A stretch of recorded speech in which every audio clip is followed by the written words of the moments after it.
ಎಲ್ಲರಿಗೂ ನಮಸ್ಕಾರ. ನೀವು ನೋಡ್ತಾ ಇರೋದು ಫಿಲ್ಮಿ ಪಾಯಿಂಟ್. ಇನ್ಮೇಲಿಂದ ಒಂದು ಹೊಸ ಥರ ಸೆಗ್ಮೆಂಟ್ ಮಾಡ್ತಾ ಇದ್ದೀನಿ. ಅದೇ ಸಿಂಪಲ್ ಮಾತುಕತೆ. ಒಬ್ಬರು ಡೈರೆಕ್ಟರ್ ಆಗಿರ್ಬೋದು ಅಥವಾ ನಟರಾಗಿರ್ಬೋದು, ಹಾಗೆ ಸ್ವಲ್ಪ ಪ್ಯಾಷನೇಟ್ ಇರೋ ಪ್ರೊಡ್ಯೂಸರ್ ಕೂಡ ಆಗಿರ್ಬೋದು. ಅವ್ರ ಬಗ್ಗೆ ನಾನು ಅವರ ಮಾಡಿದಂಥ ಸಿನಿಮಾಗಳಾಗಿರ್ಬೋದು ಅಥವಾ ಮುಂದೆ ಮಾಡ್ತಾ ಇರೋ ಸಿನಿಮಾ ಬಗ್ಗೆ ಸಿಂಪಲಾಗಿ ಒಂದು ವಿಡಿಯೋ ಮಾಡೋಣ ಅಂತ ಮಾಡ್ತಾ ಇರೋದು. ಇವತ್ತು ಯಾರ ಬಗ್ಗೆ ಅಂದರೆ ಅದೇ ನಮ್ಮ ಸಿಂಪಲ್ ಸೋನಿ ಅವರು. ಆ್ಯಕ್ಚುಲಿ ಅವರಿಂದನೇ ಈ ಟೈಟಲ್ ನನಗೆ ಹುಟ್ಟಿದ್ದು, ಸಿಂಪಲ್ ಮಾತುಕತೆ ಅಂತ. ವಿಡಿಯೋನ ಶುರು ಮಾಡೋಣ ಬನ್ನಿ. ವಿಡಿಯೋ ಕೊನೆವರೆಗೂ ನೋಡಿ, ಸಖತ್ ಇಂಟ್ರೆಸ್ಟಿಂಗ್ ಆಗಿರುತ್ತೆ. ಪ್ಲೀಸ್ ಇಷ್ಟ ಆದಮೇಲೆ ಸಬ್ಸ್ಕ್ರೈಬ್ ಮಾಡಿಕೊಂಡು ಸಪೋರ್ಟ್ ಮಾಡಿ. ಸಿಂಪಲ್ ಸೋನಿ ಅವರು ಟ್ರೆಂಡ್ ತಕ್ಕಂತೆ ಸಿನಿಮಾ ಮಾಡೋ ಡೈರೆಕ್ಟರ್. ಇವರು ಜಾನರ್ ಶಿಫ್ಟ್ ಸಿನಿಮಾ ಕೂಡ ಮಾಡ್ತಾರೆ. ಕಾಮಿಡಿ ಮಾಡಿದ್ದಾರೆ, ಥ್ರಿಲ್ಲರ್ ಮಾಡಿದ್ದಾರೆ, ಸ್ವಲ್ಪ ಹಾರರ್ ಕೂಡ ಮಾಡಿದ್ದಾರೆ. ಫೀಲ್ ಗುಡ್ ಮೂವೀಸು ಕೂಡ ಇವರು ತುಂಬ ಮಾಡ್ತಾರೆ. ಆಗಿನ ಟ್ರೆಂಡಲ್ಲಿ ಏನು ಓಡ್ತಾ ಇರುತ್ತೋ ಆ ಎಲ್ಲ ಅಂಶಗಳನ್ನು ಅವರು ಸಿನಿಮಾದಲ್ಲಿ ಉಪಯೋಗಿಸ್ಕೊಂಡು ಅದರ ಮುಖಾಂತರ ಕಾಮಿಡಿಯನ್ನು ಕ್ರಿಯೇಟ್ ಮಾಡೋದಾಗಿರ್ಬೋದು, ಸ್ವಲ್ಪ ಎಲ್ಲೋ ಕೆಲವೊಂದು ಎಲಿಮೆಂಟನ್ನು ಆ್ಯಡ್ ಮಾಡಿರ್ತಾರೆ ಸ್ವಲ್ಪ ಟ್ರೆಂಡ್ ತಕ್ಕಂತೆ.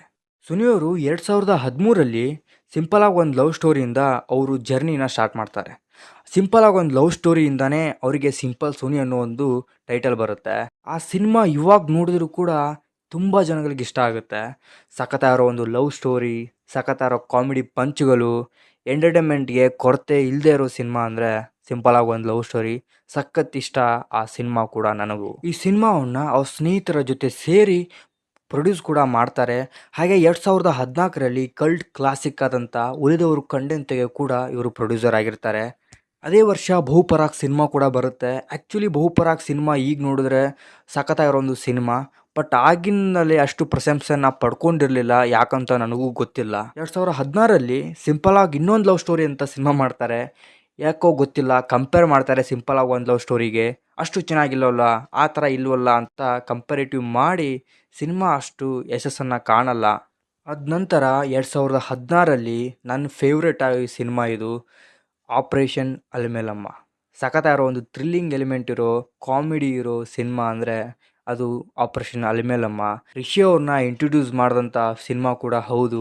ಸಖತ್ತಾಗಿರೋ ಸಿನಿಮಾ, ನನಗಂತೂ ಫೇವ್ರೇಟ್ ಅದು. ಅದೇ ವರ್ಷ ತರುಣ್ ಸುಧೀರ್ ಅವರ ಚೌಕ ಸಿನಿಮಾಗೆ ಇವರು ಡೈಲಾಗ್ ರೈಟರ್ ಆಗಿ ಕೂಡ ಕೆಲಸ ಮಾಡಿದ್ದಾರೆ. ಅದೇ ನಂತರ ಹ್ಯಾಪಿ ನ್ಯೂ ಇಯರ್ ಅನ್ನೋ ಸಿನಿಮಾದಲ್ಲೂ ಕೂಡ ಇವರು ಡೈಲಾಗ್ ರೈಟರ್ ಆಗಿ ಕೆಲಸ ಮಾಡಿದ್ದಾರೆ. ಅದೇ ವರ್ಷ ಒಂದು ಚಮಕ್ ಕೊಟ್ಟು ಚಮಕ್ ಸಿನಿಮಾ ಮಾಡ್ತಾರೆ ಸಿಂಪಲ್ ಸೋನಿ ಅವರು. ಈ ಸಿನಿಮಾ ಸ್ಟಾರ್ ಸುವರ್ಣ ಪ್ಲಸ್ಸಲ್ಲಿ ಹಾಕಿರ್ತಾರೆ, ತುಂಬ ಹಾಕ್ತಾರೆ. ಎಷ್ಟು ಸಲ ನೋಡಿದ್ರೂ ಬೋರೇ ಆಗದೆ ಇರೋ ಸಿನಿಮಾ ಇದು. ಆ್ಯಕ್ಚುಲಿ ಡಿಫ್ರೆಂಟ್ ಆಗಿರೋ ಒಂದು screen play, ಸಖತ್ತಾಗಿರೋ comedy ಎಲಿಮೆಂಟ್ಗಳು, situational comedy, ಆ ಸಖತ್ತಾಗಿರೋ ಡೈಲಾಗ್ಸ್ ಅಂತೂ ಹೈಲೈಟ್ ಆಫ್. ನನಗೆ ಯೋಗರಾಜ್ ಭಟ್ ಬಿಟ್ಟರೆ ಡೈಲಾಗ್ಸಲ್ಲಿ ಸಖತ್ ಇಷ್ಟ ಆಗೋದು ಅಂದರೆ ಸಿಂಪಲ್ ಸೋನಿ ಅವರು. ಸಖತ್ತಾಗಿರೋ ಡೈಲಾಗ್ಸ್ ಬರೀತಾರೆ, ಆ ಕಾಮಿಡಿ ಕೂಡ ಹೌದು, ಸಖತ್ತಾಗಿ ಬರೀತಾರೆ.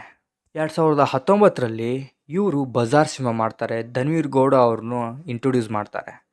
ಬಜಾರ್ ಸಿನಿಮಾ ಇದೊಂದು ಆ್ಯಕ್ಷನ್ ಡ್ರಾಮಾ ಸಿನಿಮಾ. ನನಗೆ ಲವ್ ಸ್ಟೋರಿ ಅಷ್ಟೇ ಅಲ್ಲ, ಆ್ಯಕ್ಷನ್ ಡ್ರಾಮಾ ಸಿನಿಮಾ ಮಾಡೋಕ್ಕೆ ಬರುತ್ತೆ ಅಂತ ಈ ಸಿನಿಮಾ ಮಾಡ್ತಾರೆ. ಈ ಸಿನಿಮಾಗೆ ಸ್ವಲ್ಪ ಮಿಕ್ಸ್ಡ್ ಒಪಿನಿಯನ್ ಕೂಡ ಇದೆ.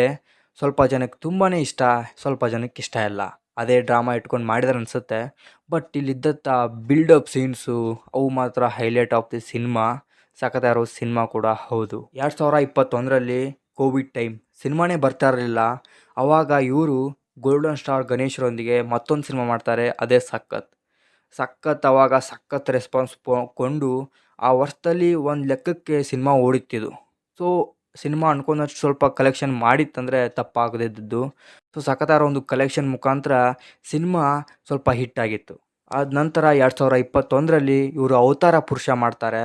ಅವತಾರ ಪುರುಷ ಒಳ್ಳೆ ರಿವ್ಯೂಸ್ ಬಂದರೂ ಕೂಡ ಸಿನಿಮಾ ಅನ್ಕೊಂಡಷ್ಟು ಕಲೆಕ್ಷನ್ ಮಾಡಲಿಲ್ಲ, ಯಾಕಂತೂ ಗೊತ್ತಿಲ್ಲ. ಬಟ್ ತುಂಬ ಜನಗಳ ಅಭಿಪ್ರಾಯ ಏನಪ್ಪ ಅಂದರೆ ಪಾರ್ಟ್ 1 ಹಾಗೆ ಪಾರ್ಟ್ 2 ಸೇರಿ ಎರಡು ಸಿನಿಮಾ ಒಂದರಲ್ಲೇ ಮಾಡಿಬಿಟ್ಟಿದ್ರೆ ಆಗೋದನ್ಸುತ್ತೆ. ಸಿನಿಮಾ ಸಖತ್ತಾಗಿರೋ ಬ್ಲಾಕ್ ಬಸ್ಟರ್ ಕೂಡ ಆಗ್ಬೋದು ಕೆಲವರು ಜನರ ಅಭಿಪ್ರಾಯ. ಬಟ್ ಪಾರ್ಟ್ 1 ನನಗೆ ಸಖತ್ ಇಷ್ಟ ಆಗಿತ್ತು. ಆ ಕಾಮಿಡಿ ಸಿಚುವೇಶನ್ ಸ್ವಲ್ಪ ಎಲ್ಲೋ ಫ್ಲೋ ಹಾಳು ಮಾಡ್ತಾಯಿತ್ತು ಅನ್ನೋದು ಬಿಟ್ಟರೆ ಸಿನಿಮಾ ಸಖತ್ತಾಗಿತ್ತು. ಹಾಗೆ 2024ರಲ್ಲಿ ಸಖತ್ತಾಗಿರೋ ಪಾಸಿಟಿವ್ ರಿವ್ಯೂಸ್ ಬಂದೇ ಸಿನಿಮಾ ಸಖತ್ತಾಗಿ ಓಡಿರಲಿಲ್ಲ. ಹಾಗೆ 2024ರಲ್ಲಿ ಅವತಾರ ಪುರುಷ ಪಾರ್ಟ್ 2 ಬಂದು ನೆಗೆಟಿವ್ ರಿವ್ಯೂಸ್ ಸಖತ್ ಬರುತ್ತೆ. ಪಾರ್ಟ್ 1 ಚೆನ್ನಾಗಿತ್ತು, ಪಾರ್ಟ್ 2 ಅಷ್ಟು ಚೆನ್ನಾಗಿರಲಿಲ್ಲ ಅಂತ ಸಿನಿಮಾ ಪ್ರೇಕ್ಷಕರ ಅಭಿಪ್ರಾಯದೊಂದಿಗೆ ಸಿನಿಮಾ ಫ್ಲಾಪ್ ಆಗಿತ್ತು. ಅದೇ ವರ್ಷ ವಿನಯ್ ರಾಜ್ಕುಮಾರ್ ಒಂದಿಗೆ ಒಂದು ಸರಳ ಪ್ರೇಮಕತೆ ಮಾಡ್ತಾರೆ. ಈ ಸಿನಿಮಾ ಸಖತ್ ಗುಡ್ ವಾಚ್ ಅಂತೀನಿ ನಾನು. ನಾನು ಈ ಸಿನಿಮಾ ಥಿಯೇಟರ್ನಲ್ಲಿ ನೋಡಿಲ್ಲ, ಬಟ್ ಒ ಟಿ ಟಿಲಿ ಬಂದಾಗ ನೋಡಿದ್ದೆ. ಸಖತ್ ಇಷ್ಟ ಆಗಿತ್ತು. ಡಿಫ್ರೆಂಟ್ ಆಗಿರೋ ಲವ್ ಸ್ಟೋರಿನ ಟ್ರ್ಯಾಕಲ್ಲಿ ತೋರಿಸ್ತಾರೆ. ಸೊ ಸಖತ್ ಇಷ್ಟ ಆಗಿತ್ತು. ಯಾಕೋ ಗೊತ್ತಿಲ್ಲ, ಸಿನಿಮಾ ಹೇಳುವಷ್ಟು ಕಲೆಕ್ಷನ್ ಕೂಡ ಮಾಡಲಿಲ್ಲ. ಸೊ ನೀವೇ ಕಮೆಂಟ್ ಹಾಕಿ ಸಿನಿಮಾ ಯಾವ ಥರ ಇತ್ತು ಅಂತ ಆ cinema. So overall simple Suni ಅವ್ರ ಕೆರಿಯರ್ ನೋಡ್ಕೊಂಬಂದರೆ ಒಳ್ಳೆ ಸಿನಿಮಾಗಳು ಕೂಡ ಇವೆ. ಬಟ್ ಕೆಲವೊಂದು ಒಳ್ಳೆ ಸಿನಿಮಾಗಳಿಗೆ ಸಿಕ್ಕಂಥ ರೆಸ್ಪಾನ್ಸ್ ತುಂಬಾ ಬ್ಯಾಡ್ ಆಗಿದೆ. ಸೊ ಸುನಿಯವರು ಮ್ಯಾಕ್ಸಿಮಮ್ ಗುಡ್ ವಾಚಬಲ್ ಸಿನಿಮಾನೇ ಕೊಡೋದು. ಸಖತ್ ಇರಿಟೇಷನ್ ಆಗೋವಂಥ ಸಿನಿಮಾ ಯಾವುದು ಕೊಟ್ಟಿಲ್ಲ ಇದುವರೆಗೂ ಕೂಡ. ಮುಂದೆನೂ ಕೊಡದೇ ಇರಲಿ ಅಂತಾನೆ ನಮ್ಮ ಆಶಯ. ಸುನಿಯವರು ಒಬ್ಬ ನಿರ್ದೇಶಕ ಮಾತ್ರ ಅಲ್ಲ, ಒಬ್ಬ ಸಾಹಿತ್ಯಗಾರ, ಒಬ್ಬ ಸಂಭಾಷಣೆಗಾರ, ಹಾಗೆ ನಿರ್ಮಾಪಕನೂ ಕೂಡ ಹೌದು. ಸಿಂಪಲ್ ಸುನಿಯವರು ವರ್ಷದಲ್ಲಿ 4-5 ಸಿನಿಮಾ ಅನೌನ್ಸ್ ಮಾಡ್ತಾರೆ. ಆ ಎಲ್ಲ ಸಿನಿಮಾದಲ್ಲೂ ಕೂಡ ಕೆಲಸ ಮಾಡ್ತಿರ್ತಾರೆ.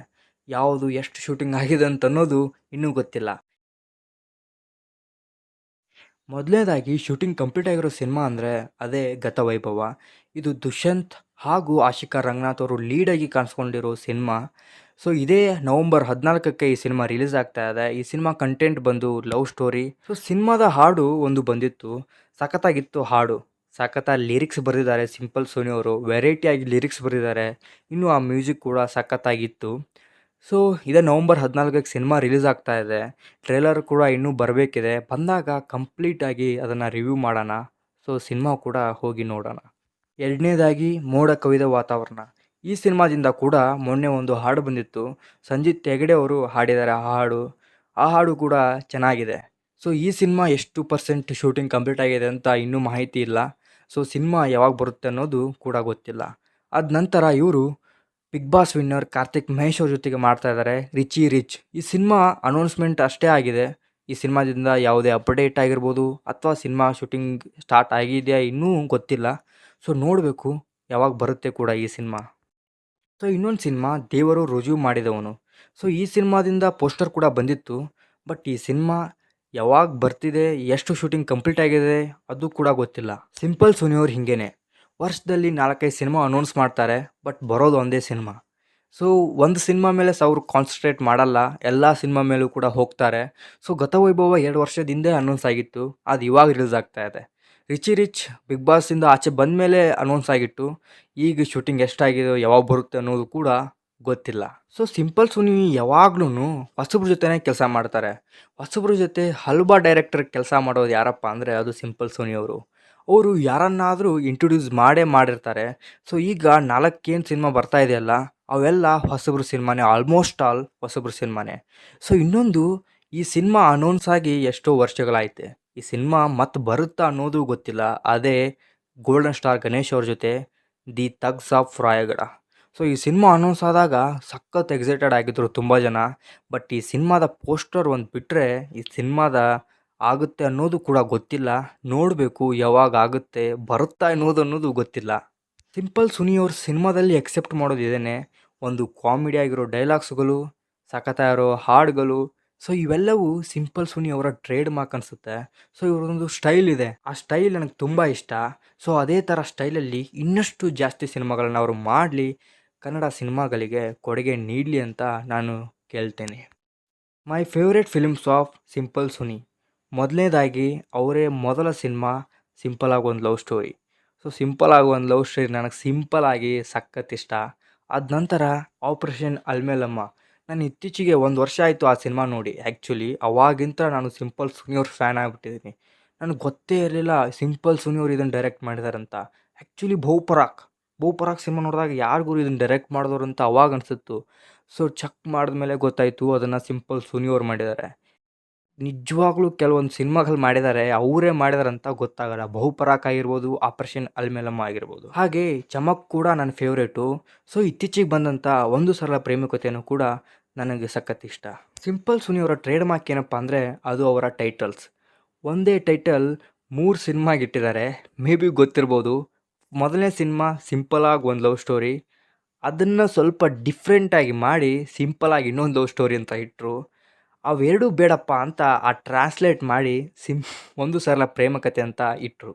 ಸೊ ಆ ಟೈಟಲ್ಗಳೇ ಸಖತ್ತಾಗಿರುತ್ತೆ. ಸೊ ಆ ಥರ ಸಿಚುವೇಶನ್ಗೆ ಮ್ಯಾಚ್ ಆಗುತ್ತೆ ಕೂಡ. ಈಗ ಮೋಡ ಕವಿದ ವಾತಾವರಣ ಆಗಿರ್ಬೋದು, ರಿಚಿ ರಿಚ್ ಆಗಿರ್ಬೋದು, ನಾನು ಆಗಲೇ ಹೇಳಿದೆ ನಿಮಗೆ ಸಿಂಪಲ್ ಸುನಿ ಅವರು ಜಾನರ್ ಶಿಫ್ಟ್ ಸಿನಿಮಾ ಮಾಡ್ತಾರೆ. ಈ 4 ಸಿನಿಮಾದಲ್ಲೂ ಕೂಡ ಬೇಕಾದ್ರೆ ನೀವು ನೋಡ್ಬೋದು. ರಿಚಿ ರಿಚ್ ಒಂದು ಕಾಮಿಡಿ ಅಥವಾ ಬಿಸ್ನೆಸ್ ಮೈಂಡ್ ಅಂತ ಇರೋ ಒಂದು ಕತೆ ಆಗಿರ್ಬೋದು, ಅಥವಾ ಈಗ ಮೋಡ ಕವಿದ ವಾತಾವರಣ ಲವ್ ಸ್ಟೋರಿ. ಅದೇ ಥರ ಈಗ ಗತವೈಭವ, ಗತದಿಂದ ಲವ್ ಸ್ಟೋರಿ ಯಾವ ಥರ ವೈಭವ ಆಗುತ್ತೆ ಅನ್ನೋದು ಕೂಡ ನೋಡಬೇಕಾಗಿದೆ. ಸೊ ಇನ್ನು ದೇವರು ರುಜು ಮಾಡಿದವನು, ಈ 3 ಸಿನಿಮಾಗಳಲ್ಲಿ ಜಾನರ್ ಒಂದೇ, ಅದೇ love story. So feel good ಸಿನಿಮಾನೇ ಅವರು ತುಂಬ ಮಾಡ್ತಾರೆ, ಅದಕ್ಕೆ ಕೂಡ ಅವ್ರು ಫೇಮಸ್ಸು. ಸೊ ಇದೇ ಥರ ಇನ್ನಷ್ಟು ಜಾಸ್ತಿ ಸಿನಿಮಾಗಳನ್ನ ಅವರು ಮಾಡಲೇಬೇಕು. ಏನು ಗುರು ಕೆಲವೊಬ್ರು ಅನ್ಬೋದು, ನೀನು ಹಿಟ್ಟು ಫ್ಲಾಪ್ ಆ ಥರ ಎಲ್ಲ ಹೇಳಬೇಕಲ್ವಾ ನೀನು ಅಂತ ಅನ್ಬೋದು. ಸೊ ನಾನು ಮಾಡ್ತಾ ಇರೋದು ಸಿಂಪಲ್ ಮಾತುಕತೆ. ಸಿಂಪಲ್ ಮಾತುಕತೆಯಲ್ಲಿ ನನಗೆ ಸಿಂಪಲಾಗಿ ಏನು ಅನಿಸುತ್ತೋ ಸೊ ಸಿಂಪಲಾಗಿ ಹೇಳಿ ಸಿಂಪಲ್ ಆಗಿರೋ ವೀಡಿಯೋನ ಮಾಡೋಕ್ಕೆ ಇಷ್ಟಪಡ್ತೀನಿ. ಸೊ ಇದಾಗಿತ್ತು ಸಿಂಪಲ್ ಸುನಿ ಅವರ ಸಿಂಪಲ್ ಮಾತುಕತೆ ಜರ್ನಿ. ಸೊ ಈ ಸೆಗ್ಮೆಂಟ್ ಇಲ್ಲಿಗೆ ಮುಗಿಯಲ್ಲ. ಸೊ ಈ ವಿಡಿಯೋ ನೀವು ಎಷ್ಟು ರೀಚ್ ಆಗುತ್ತೋ ಅಥವಾ ಎಷ್ಟು ಬೆಳೆಸ್ತಿರೋ ಮತ್ತಷ್ಟು ಬೇರೆಯವ್ರ ಬಗ್ಗೆ ಸಿಂಪಲ್ ಮಾತುಕತೆ ವಿಡಿಯೋ ಮಾಡೋಕ್ಕೆ ನನಗೆ ಪ್ರೋತ್ಸಾಹ ನೀಡುತ್ತೆ. ಸೊ ಈ ಸೆಗ್ಮೆಂಟ್ ಬಗ್ಗೆ ನಿಮ್ಮ ಅಭಿಪ್ರಾಯನ ಕೆಳಗಡೆ ಕಮೆಂಟ್ ಸೆಕ್ಷನಲ್ಲಿ ತಿಳಿಸಿ. ಸೊ ಈ ವಿಡಿಯೋ ಎಷ್ಟು ರೀಚ್ ಆಗುತ್ತೋ ಆವಾಗ ಮುಂದಿನ ಎಪಿಸೋಡಲ್ಲಿ ಸಿಂಪಲ್ ಮಾತುಕತೆಯಲ್ಲಿ ಇನ್ನೊಬ್ಬ ಡೈರೆಕ್ಟ್ರ್ ಬಗ್ಗೆ ವಿಡಿಯೋ ಮಾಡ್ತೀನಿ. ಸೊ ನಿಮಗೆ ಬಿಟ್ಟಿದ್ದು. ಸೊ ಇಲ್ಲಿವರೆಗೆ ವಿಡಿಯೋ ನೋಡಿದರೆ ಅದೇ ಹೇಳಿದೆ ನಾನು ನಿಮಗೆ, ಸಬ್ಸ್ಕ್ರೈಬ್ ಮಾಡಿಕೊಂಡು ಸಪೋರ್ಟ್ ಮಾಡಲೇಬೇಕು ನೀವು. ಸೊ ಇದಾಗಿತ್ತು ಇವತ್ತಿನ ವಿಡಿಯೋ. ಸೊ ಮತ್ತೆ ಸಿಗುವ. Signing off Karthik.